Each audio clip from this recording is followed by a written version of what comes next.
பாவத்திலிருந்து விடுதலை சாத்தியமா? சாத்தியம்தான். எப்பொழுது சாத்தியம்? நான் பாவி என்று உணர வேண்டும். மனிதனுக்குள்ளே 2 விதமான இழுப்புகள் இருக்கின்றன. ஒன்று, மனுஷனுடைய ஆவி கர்த்தர் தந்த தீபம், அது தேவனால் கொடுக்கப்பட்டது. மனிதனுடைய உடல் இந்த மண்ணிலே இருந்து எடுக்கப்பட்டது.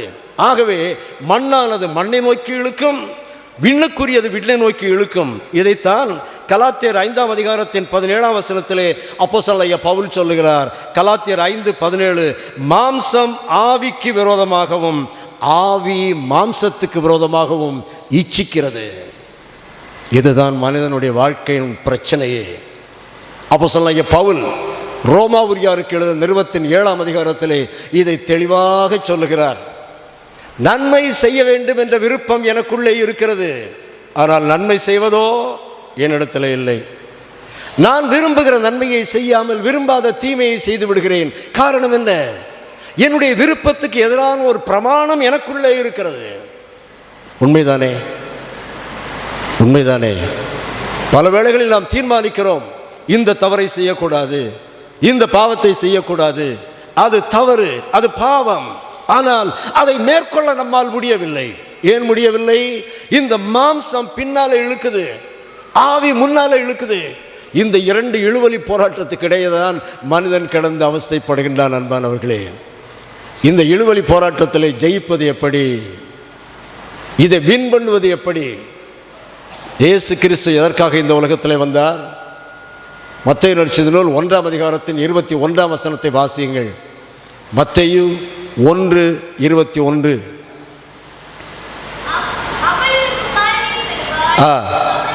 அவருக்கு இயேசு என்று பெயரிடுவாயாக, ஏனென்றால் அவர் தமது ஜனங்களின் பாவங்களை நீக்கி அவர்களை ரட்சிப்பார்.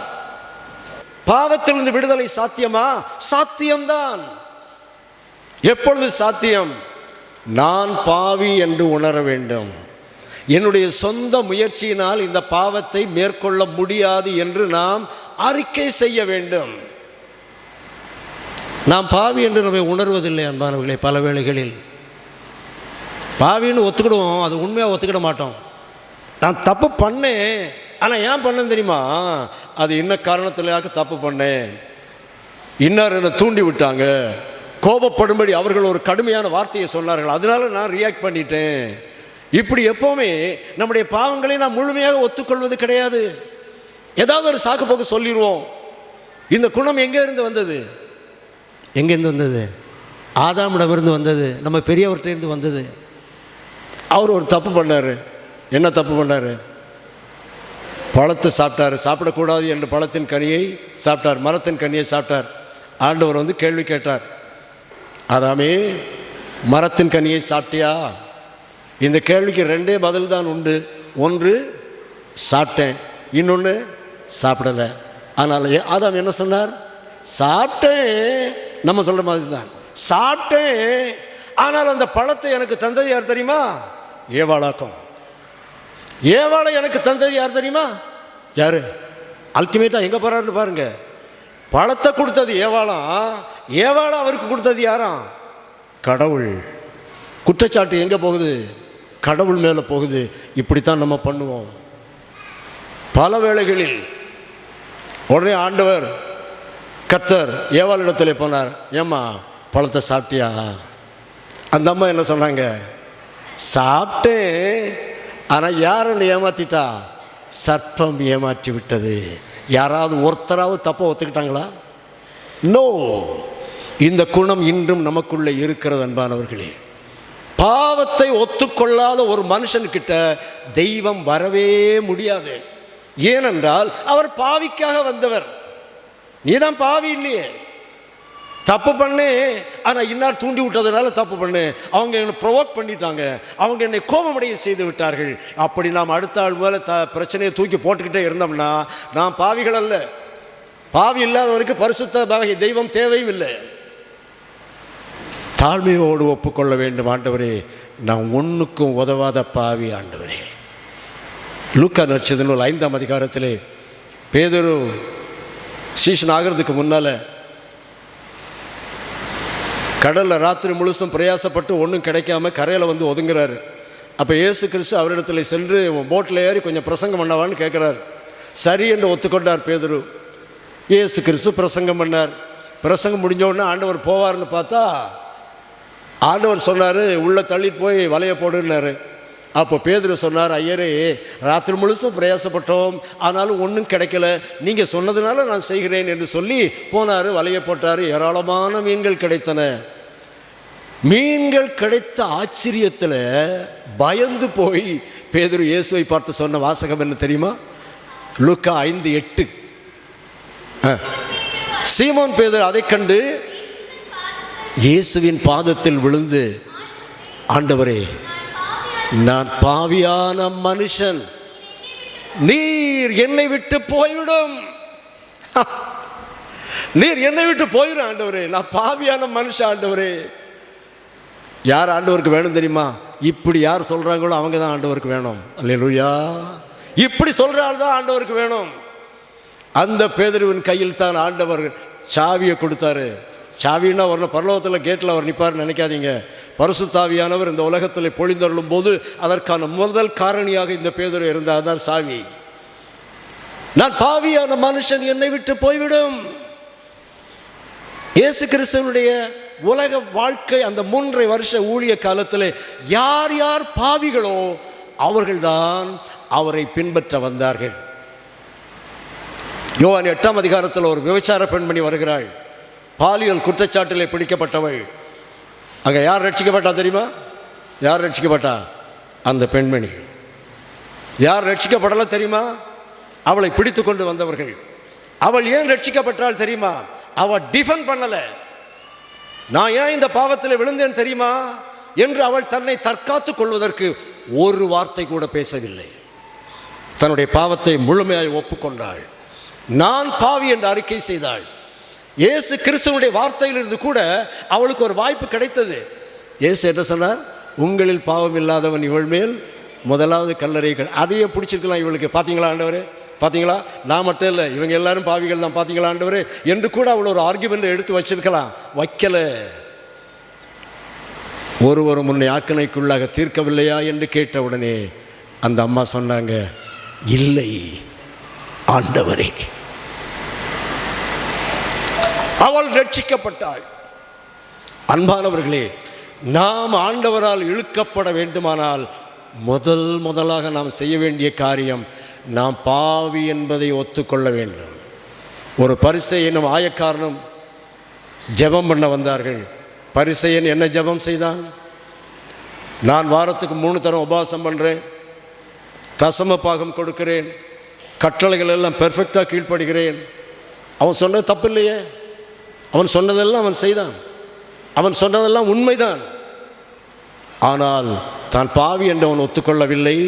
தன்னுடைய கிரியைகள் தன்னை கரையேற்றும் என்று எண்ணினான். மற்றவங்களோடு தன்னை கம்பேர் பண்ணினான். ஏன் நாம் பல வேளைகளில் நம்மை பாவி என்று ஒத்துக்கொள்ளாத காரணம் தெரியுமா? மற்றவங்களோடு ஒப்பிட்டு பார்க்கறதுனால தான். அடுத்தவங்களோட ஒப்பிட்டு பார்த்தா நம்ம நல்லவங்க மாதிரி நமக்கு தெரியும். ஒரே ஒரு வழிதான் உண்டு நம்ம பாவின்னு அறிகிறதுக்கு. என்ன வழி? இயேசு கிறிஸ்துவிடத்தில் வரணும். அங்கே போய் கொஞ்சம் கம்பேர் பண்ணி பார்க்கலாம். அந்த பரிசுத்த தெய்வத்துக்கும் எனக்கும் ஒத்து போகிறதா என்று பார்த்தால் நான் எப்பேற்பட்ட பாவி என்று எனக்கு தெரியும். அன்பானவர்களே, எனக்கு தெரியும். எந்த மனுஷனாக இருந்தாலும் சரி, இயேசுவிடம் வந்தால் தான் பாவி என்று அவன் ஒத்துக்கொள்ளுவான். 10 மார்க் வாங்கினவங்க கூட பெருமைப்பட முடியும் தெரியுமா? எப்போன்னா அந்த வகுப்பில் மற்ற எல்லாரும் 10க்கு கீழே மார்க் வாங்கணும். 7, 5, 3, 2ன்னு வாங்கிட்டா இந்த 10 மார்க் வாங்கினவன் பெருமைப்படலாம். அப்படி தான் நம்ம எல்லாம் பெருமைப்படுறோம். எல்லாரும் 100 மார்க் வாங்கக்கூடிய ஒரு வகுப்பில் போய் உட்காந்துட்டு அங்கே போய் 10 மார்க் வாங்கினா தெரியும் நான் எந்த நிலைமையில் இருக்கிறேன்னு. அப்படி தானே? அது மாதிரி தான் இயேசுவிடம் வந்தால்தான் நான் யார் என்பது எனக்கே தெரியும். அன்பானவர்களே, ஆகவே நம்முடைய ஆத்துமாக்கள் முதலாவது செய்ய வேண்டியது என்ன? ஆண்டவரே, என்னை இழுத்து கொள்ளும், நான் மண்ணோடு மண்ணாய் கிடக்கிறேன். தேவனை தரிசித்த எல்லாரும் அதைத்தான் சொன்னார்கள். நேற்றைய தினத்தில் நாங்கள் யோபுவின் சரித்திரத்தை நாங்கள் தியானித்தோம். யோபு என்ன சொன்னான் கடைசியில்? நான் அற்பன், நான் நீசன். தேவனுடைய ஆலயத்திலே தேவனை தரிசித்த ஏசாயா என்ன சொன்னார்? ஆனால் அதமானே, நான் அழிந்தேன், நான் நீசன், நான் அசுத்த உதடுகள் உள்ள மனுஷன். தேவனை தரிசித்த எவனும் பெருமை பாராட்ட முடியாது. தெரியுமா உங்களுக்கு? நான் ஆண்டவரை கண்டேன் என்று ஒருவன் பெருமை பாராட்டினால் உண்மையிலே அவன் ஆண்டவரை காணவில்லை. ஆண்டவரை கண்டால் அவன் தன்னை காண்பான், தான் யாரென்று உணர்வான், தன்னுடைய வெறுமை, இயலாமை, ஒன்றுமில்லாமை எல்லாவற்றையும் அவன் உணர்வான். அப்படித்தான் நம்முடைய வாழ்க்கையிலே நாம் ஆண்டவருடைய சமூகத்திலே பாவிகள் என்று உணர்ந்து வர வேண்டும். அப்படி வரும்போது ஆண்டவர் நம்மை இழுத்து கொள்ளுவார். அதுதான் ரட்சிப்பின் முதல் படி. ரட்சிப்பின் அனுபவத்துக்குள்ளே வந்துவிட்ட ஒருவன் தன்னுடைய ரட்சிப்பை காத்துக்கொள்வது என்பதுதான் இயேசுவுக்கு பின்னாலே ஓடுவது, ஓடுவது, ஓடுவது. தினம் தினம் நம்முடைய ஓட்டம் ஆண்டவருக்கு பின்னாலே தான் இருக்கிறதா என்பதை சரிபார்த்து கொண்டே நாம் இருக்க வேண்டும். அது எப்படி சரிபார்ப்பது? ஓட்ட பந்தயத்தில் கலந்து கொள்கிறவர்கள் ட்ராக் மாறிட்டாங்கன்னா அவ்வளோதான், அவங்களுக்கு பரிசு கிடையாது. ட்ராக் மாறாமல் ஓடணும், கோலை கரெக்டாக எய்ம் பண்ணி ஓடணும், லெக்கை சரியாக தெரிந்திருக்க வேண்டும், லெக்கை சென்றடைய வேண்டிய மார்க்கத்தை சரியாக தெரிந்திருக்க வேண்டும். கிறிஸ்தவ வாழ்க்கையிலே ஓட்டம் என்று சொல்லப்படுவது மார்க்கமும் நோக்கமும் சரியாக இருக்கணும். நோக்கம் சரியாக இருக்குது, வேற ஏதோ ரூட்டில் போகிறோம்னா அது கிறிஸ்தவ வாழ்க்கையை ஏற்றுக்கொள்ளப்படாதது. அதுதான் இந்த உலகம் செய்கிறது. வெற்றி உள்ளவன் போற்றப்படுவான். அவன் எந்த ரூட்டில் வெற்றியை வாங்கினான் என்பது இன்றைக்கு உலகத்தில் பிரச்சனையே கிடையாது. நீ வின் பண்ணணும், அவ்வளோதான். ஆனால் கிறிஸ்தவ மார்க்கம் அதல்ல. நீ வின் பண்ணணும், முறையான வழியில் சென்று தான் நீ வின் பண்ணணும், ஜெயிக்கணும். நோக்கம் எது? இந்த உலகத்தில் நாம் பிறந்திருக்கிறோமே, இந்த உலகத்தில் நாம் வாழ்ந்து கொண்டிருக்கின்றோமே, எங்கே போய் முடிய போகிறோம்? டெஸ்டினேஷன் எது? வேதத்தை தான் கேட்க வேண்டும். வேதத்திலே ஒரு வசனம் இருக்கிறது, அந்த வசனத்துக்கு வேதத்தின் ஆதார வசனம் என்று பெயர். அந்த வசனத்துக்கு இன்னும் ஒரு பெயர் இருக்கிறது, வேதத்துக்குள் இருக்கிற வேதம் என்று. உங்களுக்கு தெரியுமா அந்த வசனம்? தொடங்கினா சொல்லிடுவீங்க. தேவன் தம்முடைய ஒரே பேரான குமாரனை விசுவாசிக்கிறவன் எவனோ அவன் கெட்டு போகாமல் நித்திய ஜீவனை அடையும்படிக்கு அவரை தந்தருளி இவ்வளவாய் உலகத்தில் அன்பு கூர்ந்தார். அப்போ மனித வாழ்க்கையின் லக்கு எது? தேவன் தம்முடைய ஒரே பேரான குமாரனை விசுவாசிக்கிறவன் எவனோ அவன் கெட்டு போகாமல் நித்திய ஜீவன், எட்டர்னல் லைஃப். நம்முடைய மதிப்பீடுகள் தவற காரணம் அதுதான். நம்முடைய மதிப்பீடுகள் தவற காரணம் என்ன? உலகத்திலே நாம் வாழ்கின்ற போது நம்முடைய மதிப்பீடுகள் சில நேரங்கள் பல நேரங்களில் தவறிவிடுகின்றன. காரணம், நம்முடைய வாழ்க்கையை பிறப்பிலிருந்து இறப்பு வரை தான் நாம் கணிக்கின்றோம். அதை நோக்கித்தான் நம்முடைய செயல்பாடுகள் இருக்கின்றன. ஆனால் உண்மையிலே மனிதன், ஒரு மனுஷன் பிறந்த பிறகு இறக்கவே மாட்டான். சாக அவனுக்கு கிடையாது. ஒன்று அவன் நித்தியத்தில் இருக்கணும், இன்னொன்று நித்திய நரகத்தில் இருக்கணும். ரெண்டில் ஒன்று தான். மனிதனுக்கு மரணம் இல்லை. அதைத்தான் வேதம் போதிக்கிறது. ஆகவே அந்த எட்டர்னல் லைஃப், அந்த கண்ணோட்டத்திலே வாழ்க்கையை நாம் பார்த்தால் மட்டும்தான் நம்முடைய ஓட்டம் கரெக்டாக இருக்கும், நம்முடைய ஓட்டம் சரியாக இருக்கும். என்பார்களே, இந்த ஓட்டத்துக்கு உதவிகரமாக ஒரு பெரிய விஷயம் நமக்கு தேவைப்படுகிறது. ஏனென்றால், எப்படி மீட்பை பெறுவதற்கு தேவன் நம்மை இழுத்து கொள்ள வேண்டுமோ அப்படி இந்த ஓட்டத்தை ஒழுங்காக நடத்துவதற்கும் தேவனுடைய ஆவியானவர் நமக்கு வேண்டும். பரிசுத்த ஆவியானவர் நமக்கு வேண்டும். இல்லைன்னா ஒழுங்காக ஓட முடியாது, நிச்சயமாக முடியாது. யாருக்கு கர்த்தருடைய ஆவியானவர் கிடைப்பார்? பரிசுத்த ஆவியானவர் யாருக்கு கிடைப்பார்? பரிசுத்தமாக வாழ்கிறவங்களுக்கு கிடைப்பாரா? அப்படின்னா ஒருத்தருக்கும் அவர் கிடைக்க மாட்டார். இந்த கேள்விக்கு அழகான பதில் பைபிளில் இருக்குது அன்பானவர்களே. நமக்கு ரொம்ப நல்லா தெரிஞ்ச ஒரு வசனம் உண்டு. கேளுங்கள் அப்பொழுது உங்களுக்கு, தேடுங்கள் அப்பொழுது தட்டுங்கள், கேட்கிறவன் எவனும் பெற்றுக்கொள்ளுகிறான். நல்லா கவனிங்க, கேட்கிறவன் எவனும் பெற்றுக்கொள்ளுகிறான். கேட்கிற எல்லாருக்கும் ஆண்டவர் என்ன செய்வார்? கொடுப்பாரு. எனக்கு தான் ஆசை இருக்குது, அமெரிக்க நாட்டின் ஜனாதிபதி ஆகிவிட வேண்டும் என்று கேட்டால் கொடுப்பாரா? கொடுக்க மாட்டாரா? அவ்வளோதானா? அப்படின்னு இந்த வசனத்துக்கு என்ன பொருள்? என்ன பொருள்னா அந்த வசனத்தை ஒழுங்காக வாசிக்கணும். கேட்கிறவன் எவனும் பெற்றுக்கொள்ளுகிறான், தேடுகிறவன் கண்டடைகிறான், தட்டுகிறவனுக்கு திறக்கப்படும். ஒரு தகப்பனிடத்திலே பிள்ளை வந்து, அந்த வசனம் தான் சொல்றேன், பிள்ளை வந்து அப்பத்தை கேட்டால் கல்லை கொடுப்பானா? கொடுக்க மாட்டான்ல. மீனை கேட்டால் பாம்பை கொடுப்பானா? கொடுக்க மாட்டான். ஆண்டவர் கேட்கிறாரு, பொல்லாதவர்களாகிய நீங்கள் உங்கள் பிள்ளைகளுக்கு நல்ல ஈவுகளை கொடுக்க அறிந்திருக்கும் போது பரமபிதாவானவர் தம்மிடத்தில் வேண்டிக் கொள்கிறவர்களுக்கு சொல்லுங்களேன், வேண்டிக் கொள்கிறவர்களுக்கு பரிசுத்த ஆவியை கொடுப்பது அதிக நிச்சயம் அல்லவா? கேட்கிற எல்லாருக்கும் ஆண்டவர் கொடுக்கிறது எது? பரிசுத்த ஆவியானவர். நான் நம்புறேன் அன்பானவர்களே, கேட்கிற எல்லாருக்கும் ஆண்டவர் கொடுப்பார். எந்த மனுஷனாக இருந்தாலும் சரி, கேட்க தெரிந்த ஒரு குழந்தை, வாலிபர், பெரியவர், இனம், ஜாதி, மதம், தேசம், எந்த பாகுபாடும் கிடையாது. தேவனிடத்தில் வந்து, தேவனே உம்முடைய ஆவியை எனக்கு தாரும் என்று கேட்டால் கொடுப்பார். இதே வசனங்கள் மத்தேயு நற்செய்தி நூல் 6ஆம் அதிகாரத்தில் வருது. அங்கே என்ன சொல்கிறார்? மத்தேயு வாக்கியோன், பரமபிதாவானவர் தம்மிடத்தில் வேண்டிக் கொள்கிறவர்களுக்கு நன்மையானவைகளை கொடுப்பது அதிக நிச்சயம் அல்லவா? ஒரு மனிதன் கடவுளிடமிருந்து பெறக்கூடிய நன்மையான, மிக நன்மையான ஒரு பரிசு எது? பரிசுத்த ஆவியானவர். பரிசுத்த ஆவியானவர். யார் பரிசுத்த ஆவியானவர்? தெய்வம். எங்க வராரு? உங்களுடைய என்னுடைய இருதயத்துக்குள்ளே வராரு. இதை விட ஒரு பெரிய பரிசு இந்த உலகத்தில் உண்டா?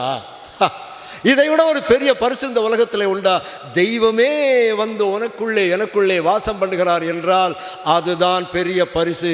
இந்த பெரிய பரிசைத்தான் தேவன் எல்லாருக்கும் வாக்கு பண்ணியிருக்கிறார். கேட்கிற எல்லாருக்கும் கொடுப்பார். தாகமுள்ளவர் மேலே ஆவியை ஊற்றுவேன் என்று சொல்லுவார். அவர் வந்தால் என்ன செய்வார்? சகல சத்தியத்துக்குள்ளும் உங்களை நடத்துவார். சகல சத்தியத்துக்குள்ளும் உங்களை நடத்துவார். எது சத்தியம், எது நியாயம், எது அநியாயம் என்று உணர்த்துவார். கர்த்தருடைய ஆவியை பெற்று பாருங்கள், வாழ்க்கையே ரொம்ப ருசிகரமாக மாறி போகும். கர்த்தருடைய ஆவியை பெறுறதுக்கு முன்னால் வேதம் வசனம் நம்மை போதிக்கிறது. உங்களுக்கு விரோதமாக தப்பு பண்ணுறவங்களுக்கு நீங்கள் என்ன செய்யணும்? மன்னிக்கணும். மன்னிச்சிட்டோம்னு வைங்களேன், வசனத்தின்படி நாம் மன்னித்து விட்டோம். சில நாட்கள் கழித்து நமக்கு விரோதமாக தப்பு பண்ணார்ல ஒரு மனுஷன், அந்த மனுஷனுக்கு ஒரு தீமையான காரியம் நடக்குதுன்னு வைங்களேன், மனசுக்குள்ள லேசாக ஒரு சந்தோஷம் வருதா? வேணும் இவனுக்கு, அன்னைக்கு எனக்கு எவ்வளோ பெரிய தப்பு பண்ணான் பார்த்தீங்களா, அப்படி லேசாக ஒரு சந்தோஷம் முளைச்சிதுன்னு வைங்க. கர்த்தருடைய ஆவியானவர் உணர்த்துவார். பாத்தியா பாத்தியா பாத்தியா, நீ மனசார உன்னுடைய அந்த மனுஷனை மன்னிக்கலை. இந்த உணர்வு முன்னாலெல்லாம் எனக்கு இருந்ததில்லை, ஆனால் இப்போ இருக்குது. கர்த்தருடைய ஆவியானவருடைய வேலை. நம்முடைய சின்ன சின்ன தவறுகள் அவருக்கு உணர்த்துவார். அன்பானவர்களே, அப்போ உடனே மன்னிப்பு கேட்கணும். எவ்வளோ பெரிய விஷயம் தெரியுமா இது? எவ்வளோ பெரிய விஷயம். ஆகவே தான் அப்போஸ்தலனாகிய பவுல் சொல்லுகிறார், தன்னுடைய வாழ்வின் இறுதியிலே பாவிகளில் பிரதான பாவி நான். ஏன்? ஆண்டவரை நெருங்கி ஓட ஓட ஓட ஓடத்தான், அவருக்கு பக்கத்தில் செல்லத்தான் நான் இன்னும் எவ்வளவு சரிப்படுத்த வேண்டியது இருக்கிறது, நான் இன்னும் எவ்வளவு என்னை சீர் செய்து கொள்ள வேண்டியது இருக்கிறது என்று புரியும். ஆகாயத்தில் பறக்கிற ஒரு வானத்தில் பறக்கிற ஒரு ஆகாய விமானத்தை பார்த்து ஒரு சிறுவன் கேட்டானா, இது பெருவிரல் அளவல்லவா இருக்கிறது, இதுக்குள்ளே எப்படி மனுஷர்கள் உட்காருவாங்கன்னு. அப்பா இவனை கூட்டிகிட்டு போனார் ஏர்போர்ட்டுக்கு. ஃப்ளைட்டுக்கு பக்கத்தில் கொண்டு போய் விட்டார். வீலுக்கு உயரம் கூட இருக்க மாட்டான் இவன். அவ்வளவு பெரிதாக ஆகாய விமானம். பக்கத்தில் போனால் தான் தெரியும் அவர் எவ்வளவு பெரியவர் என்றும் நாம் எவ்வளவு சின்னவர்கள் என்றும். ஆகவே தான் அப்போஸ்தலனாகிய பவுல் அந்த பரிசுத்தவான் சொல்லுகிறார், பாவிகளில் பிரதான பாவி நான். ஆகவே அன்பானவர்களே, நம்முடைய ஓட்டம் ஆண்டவருக்கு பின்னாலே தான் இருக்கிறதா என்பதை தினம் தினம் இரவு ஜெபத்திலே நாம் நம்மை ஆராய்ந்து பார்த்து கொள்ளலாம். அதற்கு அந்த நேரத்தை நாம் பயன்படுத்தலாம். நீங்கள் மனம் திரும்பி இருக்கிறீர்களா என்பதற்கு ஒரு அடையாளமே நீங்கள் மீட்பின் பணியிலே ஈடுபட்டு இருக்க வேண்டும்.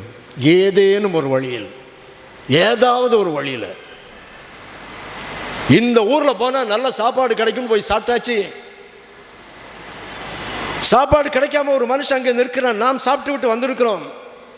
நம்ம நல்லவங்கன்னா என்ன பண்ணுவோம்? எப்பா இந்த இடத்துக்கு போனால் உனக்கு சாப்பாடு கிடைக்கும்ப்பா, உன்னுடைய பசியிலிருந்து நீ பசியாறலாம் என்று சொல்லி ஆலோசனை சொல்லுவோம் மாட்டோமா? கட்டாயம் சொல்லுவோம், இல்லை சொல்லுவோம். மனிதனுடைய உள்ளத்தில் இருந்து பாவ பாரம் எப்பொழுது நீங்குகிறதோ அப்பொழுது ஆத்ம பாரம் அங்கே நிறைந்துவிடும். அன்பானவர்களே, ஏதேனும் ஒரு வழியில் ஆண்டவருடைய ஊழியத்தை நாம் செய்யத்தான் செய்வோம். ஏதேனும் ஒரு வழியில் வருவோம் என்பது அதுதான். அந்த வார்த்தைகளினால் தான், அந்த உந்துதலினால் தான் ஏராளமான மக்கள் நம்முடைய தேசத்திலே வந்தார்கள்.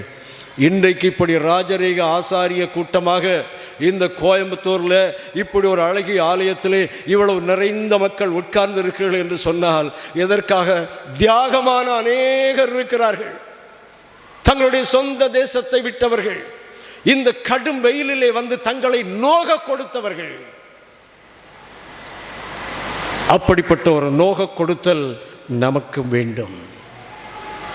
என்னை இழுத்துக்கொள்ளும் உமக்கு பின்னே ஓடி வருவோம். எங்கே வருவோம்? வருவோம்னு சொல்லும்போது எங்கேன்னு ஒரு கேள்வி இருக்குல்ல. எங்கே வருவோம்? பரலோகத்துக்கு வருவோம். இயேசு கிறிஸ்துவினுடைய நியாய தீர்ப்புன்னு ஒன்று கட்டாயம். நம்புறீங்களா? நீங்கள் நம்பினாலும் நம்பாட்டாலும் அது நடக்கும். நீங்கள் விரும்பினாலும் விரும்பாட்டாலும் நடக்கும். இயேசு கிறிஸ்து சொன்னார், நான் போய் ஒரு இடத்தை உங்களுக்காக ஆயத்தம் பண்ண போகிறேன். நான் போய் அந்த இடத்தை உங்களுக்காக ஆயத்தம் பண்ணின பின்பு நான் இருக்கிற இடத்திலே நீங்களும் இருக்கும்படி நான் மறுபடியும் வந்து உங்களை என்னிடத்தில் சேர்த்துக்கொள்வேன். ரொம்ப கிளியராக ஆண்டவர் சொல்லிட்டார். அவர் சொன்னால் செய்வார், மாற்றவே மாட்டார். ஒரு முறை ஒரு கேள்வி கேட்டார், இதெல்லாம் பகுத்தறிவுக்கு பொருந்ததா ஐயா? இந்த உலகத்தில் ஆண்டவர் வரப்போறாராம், நியாயந்திக்க போறாராம், பகுத்தறிவுக்கு பொருந்ததா?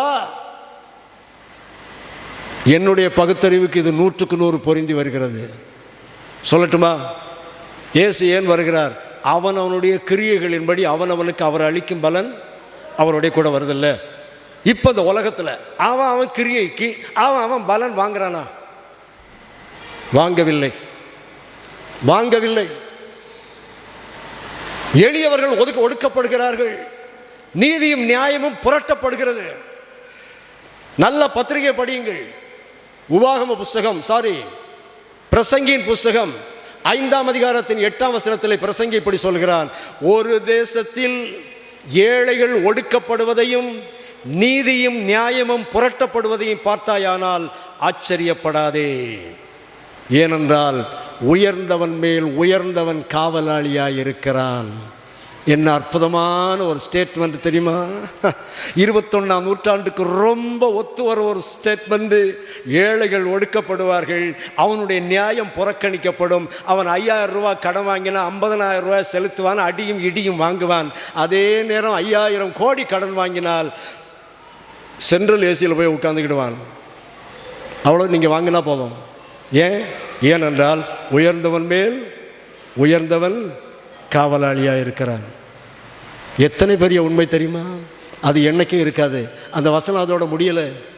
பிரசங்கி என்ன சொல்கிறார்? உயர்ந்தவன் மேல் உயர்ந்தவன் காவலாளியாக இருக்கிறான், அவர்களிலும் உயர்ந்தவர் ஒருவர் உண்டு. அவர் வருவார், நியாயந்திக்க வருவார். வந்து தான் ஆகணும், வேறு வழியே கிடையாது. என்னுடைய பகுத்தறிவு நன்றாக சொல்லுகிறது, இயேசுநாதர் வந்து தான் ஆகணும். இன்னொரு காரியம் இருக்கிறது. இயேசுநாதர் வருவதற்கான ஒரு தேவை. 1999 வருஷம் ஜனவரி மாதம் 22ஆம் தேதி கியோஞ்சர் என்கிற இடத்துல, ஒரிசா மாநிலத்தில் ஸ்டெயின்ஸ் என்கிற பாதிரியாரும் அவருடைய 2 பிள்ளைகளும் நெருப்பில் எரித்து துடிக்க கொல்லப்பட்டார்கள். இது போன்ற ஏராளமான இரத்த சாட்சிகள் இந்திய நாட்டிலும் பிற நாட்டிலும் உண்டு. இயேசு கிறிஸ்துவின் சீடர்கள் 2 தவிர மிச்சம் எல்லாரும் கொல்லப்பட்டார்கள். நம்முடைய நாட்டுக்கு வந்த தோமா உட்பட இந்த இரத்த சாட்சிகளின் ரத்தம் கதறுகிறது. எப்பொழுது நியாய தீர்ப்பு செய்வீர்? உம்மை நம்பி அல்லவா வந்தோம். பதில் கொடுக்கணுமா வேண்டாமா? கடவுள் பதில் செய்யணுமா வேண்டாமா? செய்யணும். இல்லை, ஆண்டவர் வருவார். இன்னொரு கூட்டத்தார் இருக்கிறார்கள், கர்த்தருடைய நாமத்தை வீணிலே பயன்படுத்துகிற ஒரு கூட்டத்தார். அவர்களுக்கு நியாய தீர்ப்பு கொடுக்க ஆண்டவர் வருவார். அன்றைக்கி தான் அவங்கள பார்த்து சொல்லுவார், உங்களை நான் அறியேன், உம்முடைய நாமத்தினாலே தீர்க்க தரிசனம் சொல்லுவோம், உம்முடைய நாமத்தினாலே என்னவெல்லாமோ பண்ணினோம், ஓகே, ஆனால் நீ எப்படி இருந்த? அவர்களுக்கு தங்கள் பலனை அடைந்து தீர்ந்தது என்று உங்களுக்கு சொல்லுகிறேன். அவர்களுக்கும் நியாயம் செய்வதற்கு ஆண்டவர் இந்த மண்ணுக்கு வந்து தான் ஆக வேண்டும். ஏழைகளுடைய காரியத்தில் கர்த்தர் மிகவும் கரிசனை உள்ளவராக இருக்கிறார்.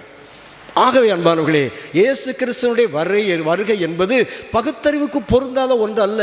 நோவாவின் காலத்தில் என்ன நடந்தது? அதே தான் நடந்தது. ஜலப்பிரளயம் வர்ற வரைக்கும் யாரும் நம்பலை. அந்த வந்துடும் இந்த வந்துடும் 120 வருஷம் அவர் சொல்லிக்கிட்டே இருந்தார், யாரும் நம்பவில்லை. ஆனால் ஒரு நாள் திடீரென்று பிரளயம் வந்தது. அதைத்தான் இயேசு கிறிஸ்து சொன்னார், நோவாவின் காலத்தில் நடந்தது போல நடக்கும். நம்முடைய ஆத்மா ஆண்டவரை பார்த்து சொல்ல வேண்டியது என்ன? என்னை இழுத்துக்கொள்ளும் ஆண்டவரே, நான் உமக்கு பின்னாலே ஓடி அநேகரை உமக்காக சேர்த்துக்கொண்டு உம்முடைய ராஜ்யத்துக்காக வருவோம். நம் முன்னோர் பலர் அக்கரை மீதே நமக்காகவே காத்திருக்க, விண்ணில் ஜீவநதி கரைவோரம் வேகம் நானும் சேர்ந்து கொள்வேன். எந்தன் வாஞ்சை உயர் சீயோன், என்னை வந்தவர் சேர்த்து கொள்வார். கண்ணீர் யாவையுமே மிக அன்புடனே கர்த்தர் தாமே துடைத்திடுவார்.